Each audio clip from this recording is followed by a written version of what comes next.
Bonjour à tous, je suis Florent Zorès, je suis cardiologue à Strasbourg et j'ai le grand plaisir de recevoir sur Cardio Online lors des JSFC 2023 le docteur Philippe Abassad à l'hôpital Saint-Joseph pour parler de parcours de soins, notamment du parcours Prado. Alors est-ce qu'on peut expliquer ce que c'est que le parcours Prado ?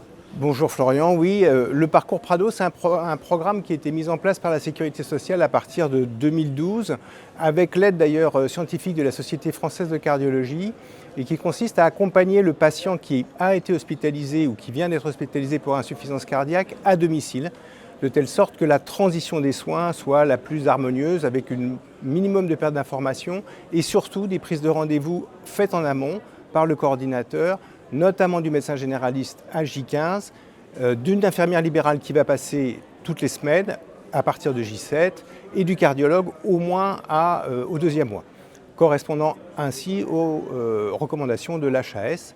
Et il a été démontré que si on suit ces recommandations, on améliore largement la mortalité et la réhospitalisation, notamment dans une étude qui a encore été présentée ce matin en session, d'une étude du Grand Est. Donc ça c'est la théorie, et en pratique est-ce que ce parcours a été évalué et ce qui permet de répondre à ces objectifs ? Alors le parcours a été évalué par la Sécurité sociale, il répond aux objectifs. Ils sont à un taux d'adéquation de leurs objectifs qui est très bien, ça a été fait en 2013 et ça a été fait en 2019. Ils sont efficaces sur leurs objectifs. Maintenant, en termes d'évaluation clinique, il y a assez peu d'études qui ont été faites. La première qui a été faite, c'est une étude du centre hospitalier de Troyes, qui était sur une petite cohorte, sur une méthodologie avant-après. Et nous avons fait une étude un peu plus longue et surtout une cohorte un peu plus importante de 600 patients environ 300 Prado, 300 pas Prado. Et on a étudié au bout d'un an la mortalité et la réhospitalisation. Nos patients ne sont pas tout à fait comparables. Les patients Prado, dans notre série, sont plus âgés et ont des indices de morbidité cardiovasculaire beaucoup plus élevés, le BNP, la créatinine, l'anémie.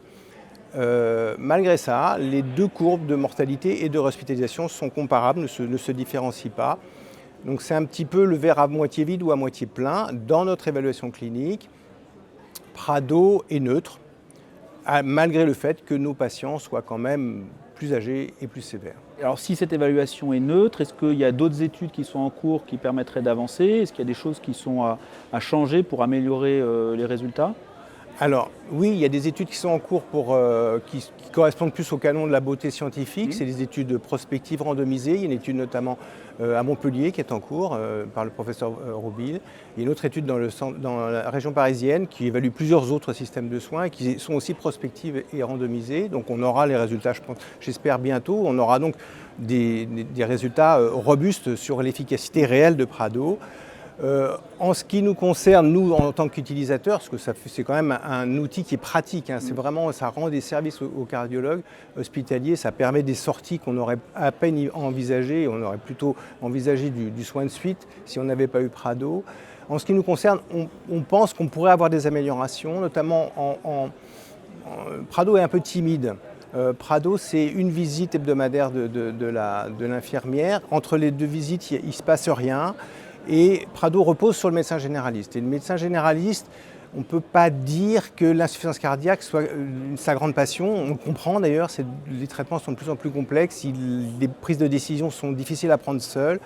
Et on avait fait une étude qualitative auprès de ces médecins généralistes et on ne peut pas dire qu'ils étaient très enthousiastes vis-à-vis du programme. Ils étaient un peu perdus. Ils se plaignaient d'ailleurs d'un manque de communication avec l'hôpital. Donc on pourrait améliorer ça.